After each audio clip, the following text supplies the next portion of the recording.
नमस्कार, बहुत स्वागत है आपका। इंडिया वॉइस देख रहे हैं आप। मैं हूं आपके साथ शिवम सोनी। बुलेटिन का आगाज करेंगे ओडिशा के बालासोर रेलवे स्टेशन के पास कोरोमंडल एक्सप्रेस ट्रेन दुर्घटनाग्रस्त हो गई। हादसे में लगभग फिलहाल 288 लोगों की मौत हुई है। आपको बता दें कि सैकड़ों लोग घायल हुए हैं। 12841 शालीमार चेन्नई कोरोमंडल एक्सप्रेस के कई डिब्बे बहानागा स्टेशन के पास एक पटरी से उतर गए और दूसरी लाइन पर जाकर गिर गए। रेलवे प्रवक्ता अमिताभ शर्मा ने बताया कि करीब शाम 7 बजे शालीमार चेन्नई कोरोमंडल एक्सप्रेस के 10-12 डिब्बे बालेश्वर के पास पटरी से उतर गए और दूसरे ट्रैक पर जा गिरे। कुछ समय बाद यशवंतपुर के हावड़ा जाने वाली एक और ट्रेन उन पटरी से पड़े डिब्बों से टकरा गई, जिसके बाद परिणाम स्वरूप 3-4 डिब्बे पटरी से उतर गए।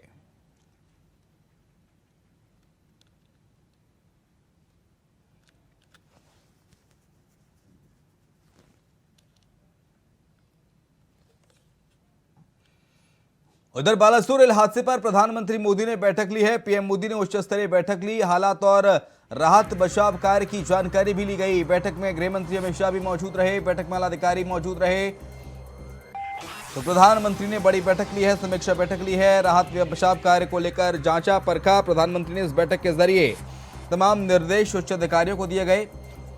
प्रधानमंत्री की इस समीक्षा बैठक में गृह मंत्री अमित शाह भी मौजूद रहे। ये तस्वीर आपको दिखा रहे हैं। बालासोर रेल हादसे पर पीएम मोदी ने बैठक ली है। पीएम मोदी ने उच्च स्तरीय बैठक की है, जिसमें तमाम बड़े नेता, मंत्री, अधिकारी मौजूद रहे। राहत और बचाव कार्य की जानकारी प्रधानमंत्री नरेंद्र मोदी के द्वारा ली गई। बैठक में गृह मंत्री अमित शाह भी मौजूद रहे।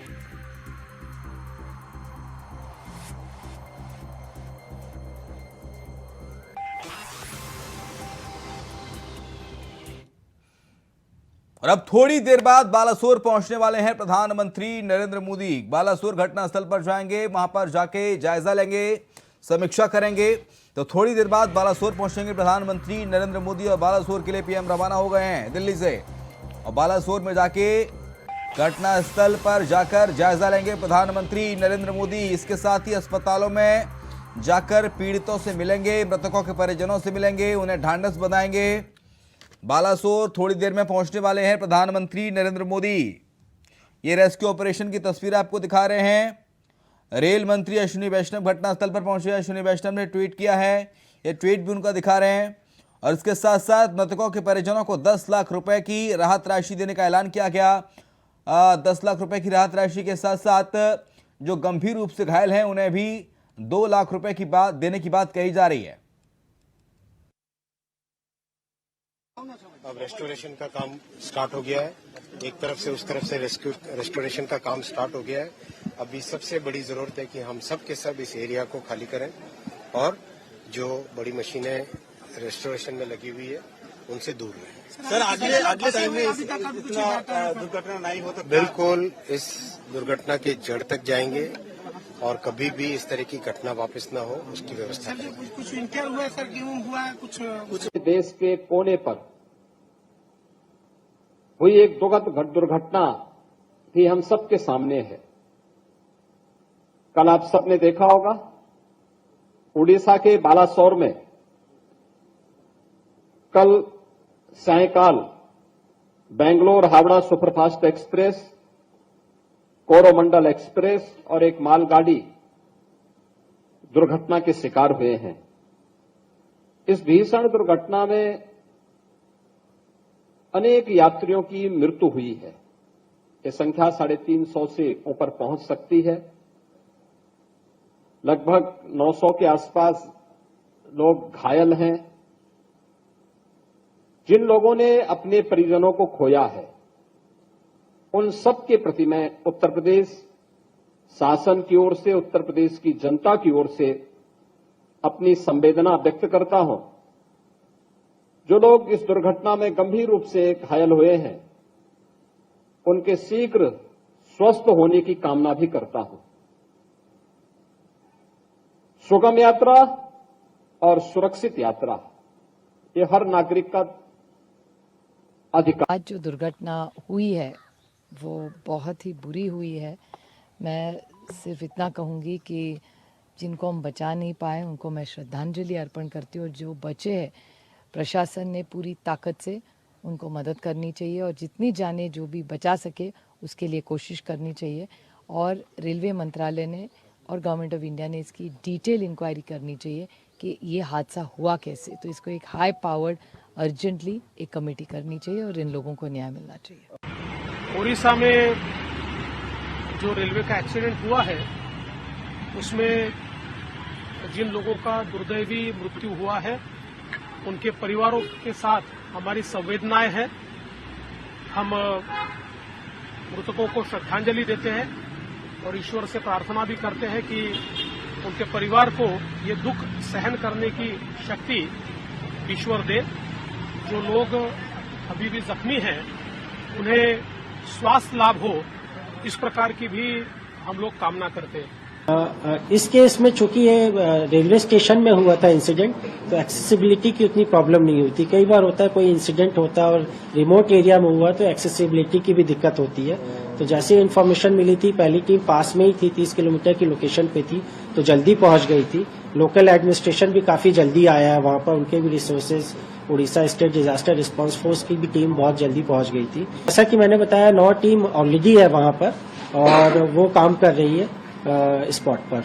हमारे पास कैनाइन टीम रहती है, कैनाइन टीम्स ऑलरेडी है वहां पर। जो कैनाइन टीम ट्रेंड होती है, कोई लिविंग पर्सन अगर ट्रैप्ड है उसको सर्च करने के लिए वो ट्रेंड होते हैं, तो वो तो यूज कर ही रहे हैं हम। और परसेंटेज वाइज मोस्टली जो लिविंग पर्सन्स का हमने तो सर्च कंप्लीट कर लिया। कुछ जगह जहां डाउट है अभी उसका वेट कर रहे हैं, उसके बाद हम फाइनल कॉल ले सकते। देखिए ऑपरेशन एग्जैक्ट टाइम मुझे कहना बहुत मुश्किल होगा क्योंकि टीम ऑलरेडी काम कर रही है। एक एक हर कोच को हम क्लियर करते जाएंगे, लोकल अथॉरिटीज भी है उनके साथ मिलकर क्लोज करते जाएंगे, उसके बाद ही बोल पाएंगे। दुर्भाग्यजनक हुआ, नहीं होना चाहिए था ये, लेकिन कुछ तकनीकी कारण से ये हुई है। रेल विभाग उस पर इंक्वायरी कमेटी बिठाई है। रेल मंत्री जी ने स्वयं आज सुबह से आके यहाँ डटे हैं, यहाँ खड़े हुए हैं, वो सारे विषय को खुद देख रहे हैं। रेल विभाग के सारे वरिष्ठ अधिकारी अभी तो सबको रिस्टोरेशन और रेस्क्यू काम पे हम लगा रहे हैं। पूरा भारत सरकार की, राज्य सरकार की सारे एजेंसी रेस्क्यू की काम पे लगे हैं। लोगों को चिकित्सा करना पड़ रहा है, कईयों का दुर्भाग्यजनक स्थिति में मृत्यु भी हुई है, उनको भी देखभाल करना पड़ रहा है, उनके परिवार वालों को देखभाल करना पड़ रहा है। उत्तराखंड के पूर्व मुख्यमंत्री त्रिवेंद्र सिंह रावत इन दिनों महाजनसंपर्क अभियान के तहत पार्टी की रीति नीति और केंद्र सरकार की उपलब्धियों को उत्तर प्रदेश की विभिन्न लोकसभा सीटों में जन जन तक पहुंचाने का काम कर रहे हैं। पूर्व मुख्यमंत्री आज काशी पहुंचे, जहां पर उन्होंने पार्टी के कार्यकर्ताओं से मुलाकात की और जनसंपर्क अभियान के तहत किए गए कार्यों की प्रगति रिपोर्ट भी पार्टी कार्यकर्ताओं और पदाधिकारियों से ली। मुख्यमंत्री त्रिवेंद्र सिंह रावत पार्टी कार्यकर्ताओं को उन्होंने बताया कि किस प्रकार से केंद्र सरकार की उपलब्धियों को घर घर तक पहुंचाना है और पार्टी के कार्यकर्ताओं को किस प्रकार से संगठन को मजबूत करने के लिए काम करना है। मैं पहले भी यहाँ पर 2 बार आया हूँ और तब और अब में मैं कहूँ कि तब यहाँ हम लोग जो उत्तराखंड के लोग हैं, हमने बहुत गंगा जी को बहुत पवित्र स्थिति में देखा है, साफ सुथरी स्थिति में देखा था। तो ये लगता था कि जल का आचमन करना चाहिए या नहीं करना चाहिए, लेकिन आज जिस तरह से काशी के समस्त घाट अभी हम देखकर आ रहे हैं, इधर बाईं तरफ मणिकर्णिका घाट है, दाहिनी तरफ दशाश्वमेध घाट और नीचे 80 घाट तक हम लोग देखकर आए हैं, तो आज बहुत खुशी हुई। और इधर मुरादाबाद में प्रदूषण नियंत्रण बोर्ड ने एक्शन लिया है, जहां पर कई फैक्ट्रियों को नोटिस जारी किया गया है। वहीं कई फैक्ट्रियों से स्पष्टीकरण भी मांगा गया है। फैक्ट्रियों पर प्रदूषण फैलाने का आरोप लगा है। प्रदूषण नियंत्रण बोर्ड ने एक्शन लिया, कई फैक्ट्रियों को नोटिस जारी किया गया है। ये तस्वीरें भी आपको दिखा रहे हैं। मुरादाबाद से खबर है, जहां पर कई फैक्ट्रियों को नोटिस जारी किया गया है।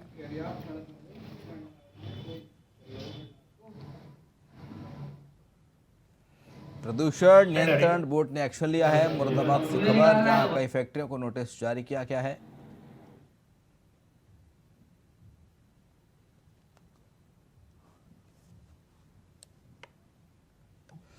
उधर बरेली से एक और लफ्ज़ियात का मामला सामने आया। मुस्लिम युवक ने लड़की से पहले दोस्ती की, फिर बंधक बनाकर दुष्कर्म किया।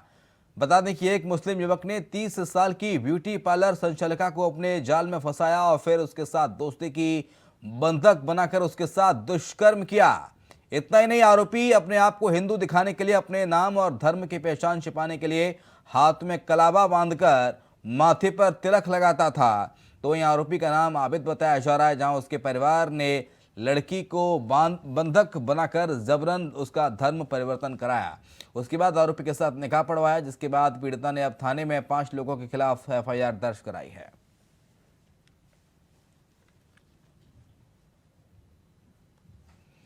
तो बरेली में ब्यूटिशियन के साथ ये लफ्ज़ियात का मामला सामने आया है। पहले दोस्ती की, फिर प्रेम जाल में फंसाया, दुष्कर्म किया, बंधक बनाकर जबरन धर्म परिवर्तन कराया। ये लफ्ज़ियात का कहर फैला है शहर शहर। बरेली से खबर इस वक्त आपको बता रहे हैं, जहां पर ब्यूटिशियन के साथ लफ्ज़ियात हुआ है।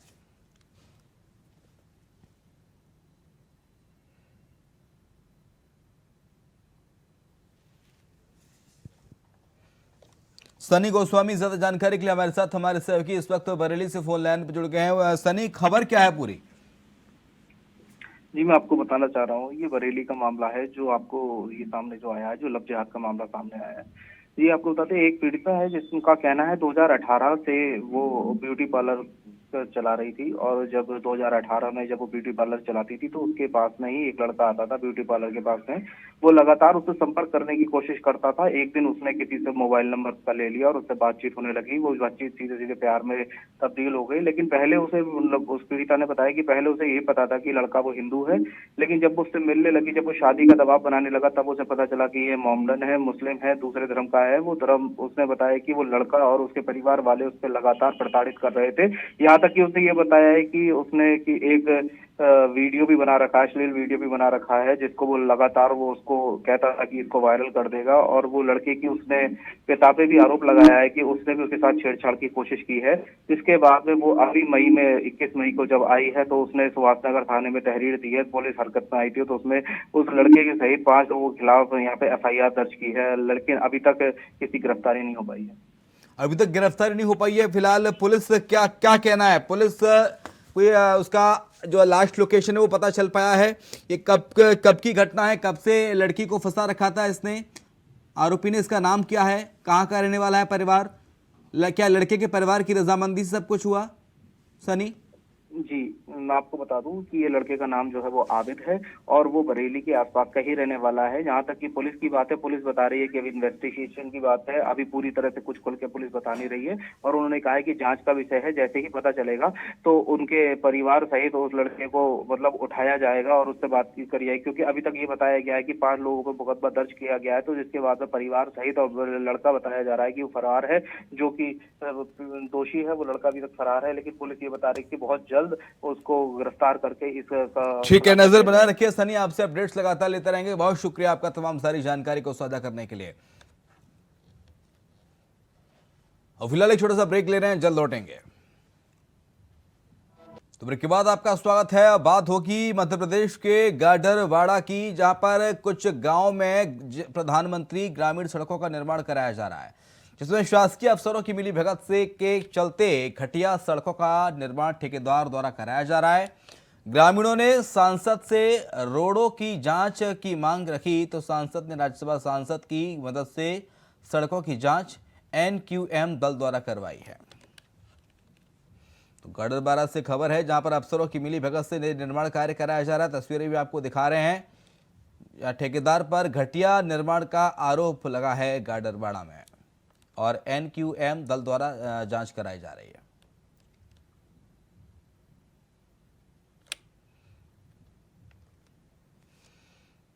और शाहजहांपुर से खबर, जहां पर पुलिस के लगातार सख्त प्रयास के चलते 3 नेपाली अफीम तस्करों को गिरफ्तार किया गया है। उनके पास से 2 करोड़ 50 लाख की कीमत अफीम बरामद की गई है। साथ ही नकदी और मोटरसाइकिल भी बरामद की गई है। आरोपियों के खिलाफ सुसंगत धाराओं में अभियोग पंजीकृत कर लिया गया है। अग्रिम वैधानिक कार्रवाई की जा रही है।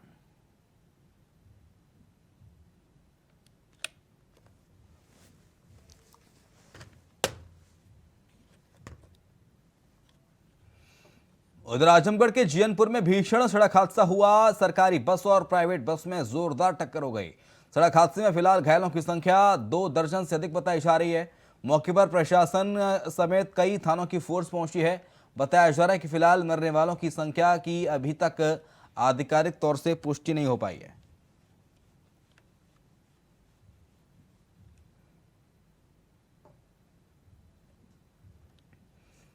उधर अमरोहा की गंगाचोली से एक वीडियो वायरल हो रहा है, जहां पर स्टंटबाजी का खेल थमने का नाम नहीं ले रहा है।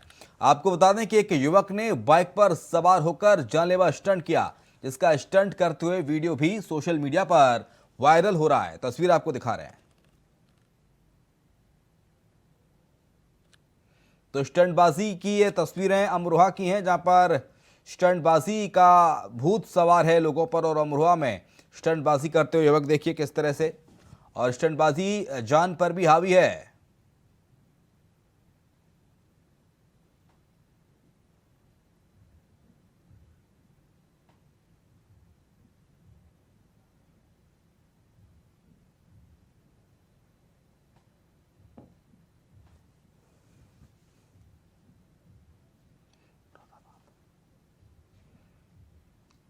अब बात कर लेते हैं मुरादाबाद की, जहां पर 11वीं की छात्रा ने आत्महत्या कर ली है। आपको बता दें कि इंस्टाग्राम पर फोटो अपलोड करने के कारण उसका प्रेमी खफा हो गया था। बता दें कि दोनों ने एक दूसरे को सुसाइड करने की धमकी दी थी, जिसमें नेहा ने आत्महत्या कर ली। बता दें कि मौके पर पहुंची पुलिस ने बॉडी को उतारकर पंचनामा भरवाकर पोस्टमार्टम के लिए भेज दिया है। मामला मझौला थाना क्षेत्र की एकता कॉलोनी का है।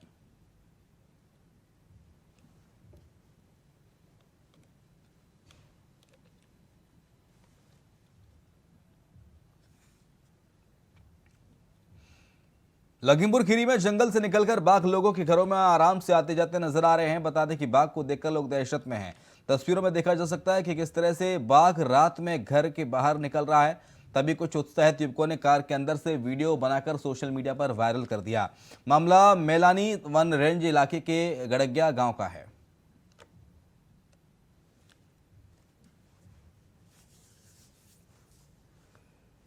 तो जंगल से बेघर हुए बाघ की घुसपैठ आपको बता रहे हैं, तस्वीरों में देखिए।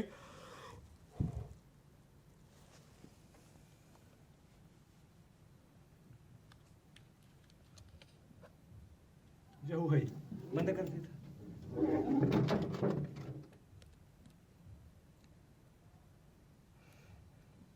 और बड़ी खबर इस वक्त आपको बता रहे हैं, बालासुर हादसे से जुड़ी हुई घटना का रेस्क्यू ऑपरेशन पूरा हो गया है। खेल मंत्रालय ने रेस्क्यू पूरी होने की जानकारी दी है। बड़ी खबर इस वक्त आपको बता रहे हैं, बालासुर हादसे की घटना का रेस्क्यू ऑपरेशन पूरा हो गया है। रेल मंत्रालय ने रेस्क्यू पूरा होने की जानकारी भी दी गई है। रेल मंत्रालय के द्वारा रेस्क्यू ऑपरेशन को पूरा करने की जानकारी दी गई है। घटना का रेस्क्यू ऑपरेशन पूरा हो गया है। बालासुर हादसे की ये बड़ी खबर, बड़ी जानकारी इस वक्त आपको बता रहे हैं।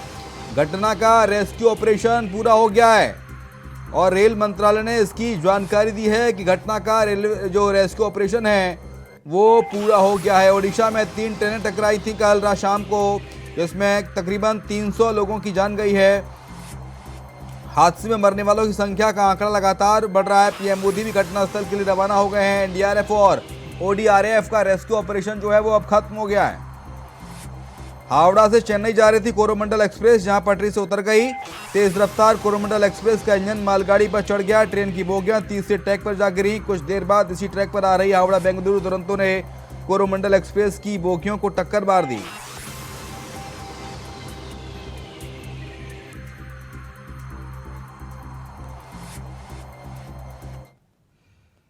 और इसके साथ इस बुलेटिन में इतना ही। खबरें लगातार जारी हैं, आप देखते रहिए इंडिया वॉइस।